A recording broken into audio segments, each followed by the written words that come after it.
This is the Cholo News Report for Sunday 03 March 2019. Roger Federer wins the 2019 Dubai Tennis Championships, his 100th ATP singles title overall, defeating Stefanos Tsitsipas 64-64 in the final. Federer became the second male tennis player in the Open era after Jimmy Connors to win 100 ATP singles titles. On Saturday at the Dubai Duty Free Tennis Championships, Federer displayed a level of comfort on center court that can be expected from someone who had previously won the event 7 times. Trading body blows with 20-year-old Stefanos Tsitsipas, the next-gen ATP champion. 17 years his junior, the Swiss legend secured his 100th tour-level title with a 64-64 win over the soon-to Greek world no. Indian and Pakistani soldiers target each other's posts and villages in Kashmir, killing at least 6 civilians and 2 Pakistani troops. But in a sign that tensions between the nuclear-armed rivals could soon ease, a Pakistani cabinet minister said a key train service between Pakistan and neighboring India would resume on Monday. He said the latest tensions between Pakistan and India rose so suddenly that some people sold their sheep, cows and buffaloes at throwaway prices in his native Chaikhati town. The Organization for the Prohibition of Chemical Weapons fact-finding mission in Syria issues its report regarding the April 7, 2018, chemical attack in Douma. It reveals that there is conclusive evidence that proves a toxic chemical containing molecular chlorine was used in the attack. However, it did not assign blame for the attack. Syrian President Bashar al-Assad and the opposition blame each other for the attack.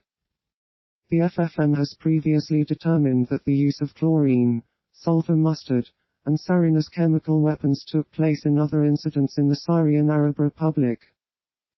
For its extensive efforts in eliminating chemical weapons, the OPC received the 2013 Nobel Peace Prize. The United States and South Korea announced Saturday that annual larger-scale exercises, commonly known as Fall Eagle and Key Resolve, will end and will be reconfigured into smaller exercises. The joint exercises will be done on a small unit level and may include virtual training similar to the 2018 scaled-back exercises. Following close coordination, both sides decided to conclude the Key Resolve and Fall Eagle series of exercises, a readout from the Defense Department of the phone call said. The Dongmying exercise will highlight the long-standing and enduring partnership and friendship between the two nations along with their commitment to the defense of the Republic of Korea and regional stability, the Joint Chiefs of Staff and Combined Forces Command said in a statement. Through a royal decree, King Salman of Saudi Arabia revokes the citizenship of Hamza bin Laden, Osama bin Laden's son. He works in the Al-Qaeda terrorist organization. The announcement comes after the United States government offered a reward of up to $1 million for information leading to the identification or location of him. Interpol has issued an Interpol notice for him, after United Nations Security Council imposed sanctions on him, which includes assets freeze, travel ban and arms embargo. He remains at large.